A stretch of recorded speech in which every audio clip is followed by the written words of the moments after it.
Salut, c'est le banane de Yingui. Alors je reviens à vous ce matin sur un sujet qui a vraiment taraudé mon esprit et qui m'a un peu troublé ces derniers temps. C'est une vidéo qui a circulé sur les réseaux sociaux. Je pense que certaines personnes ont pu la voir, qui filmait un gendarme en train de sur un barrage en fait, un gendarme qui a retenu les documents, les pièces diverses de plusieurs usagers de la route, c'est-à-dire des camionneurs, des taximans, des personnels, des privés. Cette scène se passe quelque part au Cameroun, je ne sais pas si c'est à l'est ou si c'est au nord, mais ça a beaucoup plus je peux dire, ça a beaucoup plus l'air de quelque chose qui se passe vers le nord du pays. Alors, qu'est-ce qui se passe dans cette vidéo? On voit un routier, je pense que c'est un routier parce que la voiture, la moto, elle est placée là. Et puis, il y a plusieurs chauffeurs, il y a plusieurs personnes en civil qui sont là autour, qui se plaignent, d'aucuns se plaignent, et un a décidé de filmer. Et donc le gendarme s'est senti mal à l'aise parce que le gars il filmait. Et à la fin, le gendarme a violenté le monsieur pour essayer de récupérer son téléphone en disant qu'il ne veut pas être filmé.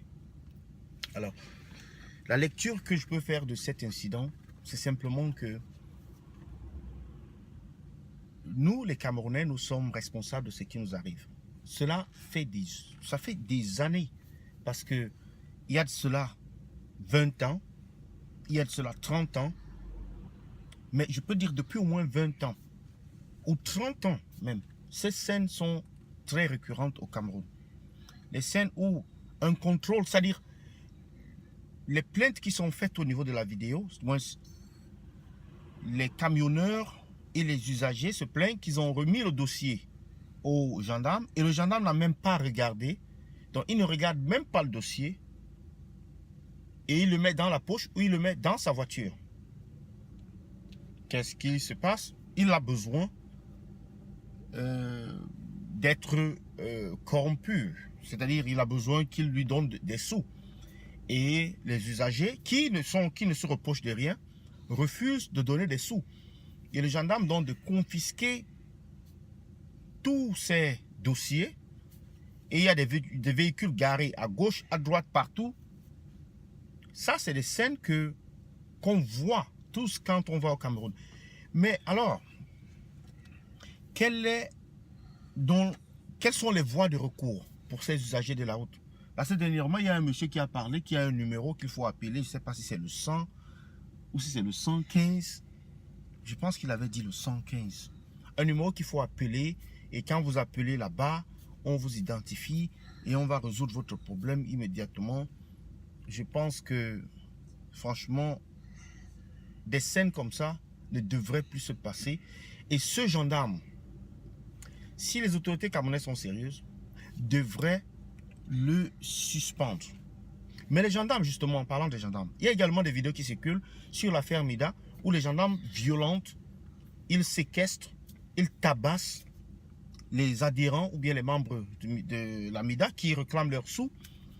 Et sur les réseaux sociaux, nos frères ou nos confrères anglophones se moquent carrément des francophones qu'ils qualifiaient de « Ah, vous étiez complices, vous avez approuvé » lorsqu'ils traitaient les étudiants, les avocats et les enseignants anglophones comme ça. Et maintenant, vous vous plaignez pourquoi? Non, il faut les supporter. Moi, je dis ce comportement, pas celui des anglophones, mais celui des francophones et de ces gendarmes est reprochable.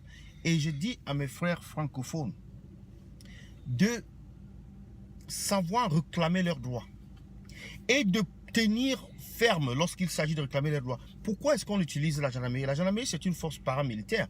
Ce n'est pas une force de maintien de l'ordre. C'est une force paramilitaire. Les forces de maintien de l'ordre, c'est la police, c'est la police et la police. Ce n'est qu'en état d'urgence qu'on peut utiliser des gendarmes ou des militaires pour aider dans les missions de maintien de l'ordre public. Mais l'ordre public, elle est du ressort de la police. Alors on ne comprend pas pourquoi est-ce que les gendarmes, évidemment on va comprendre que dans un pays, où nous sommes dirigés par des aristocrates, on comprend que ces gendarmes sont là pour protéger les intérêts de ces aristocrates, de ces élites-là, de cette dictature. Ce n'est que dans les dictatures qu'on peut voir des choses comme ça, où les gens, des paramilitaires se mettent en route, ils tabassent la population alors qu'ils sont supposés les protéger. Donc je soumets ceci à votre appréciation et j'attends vos commentaires, partagez, aimez la vidéo. C'est le Banane de Yingui. Bye.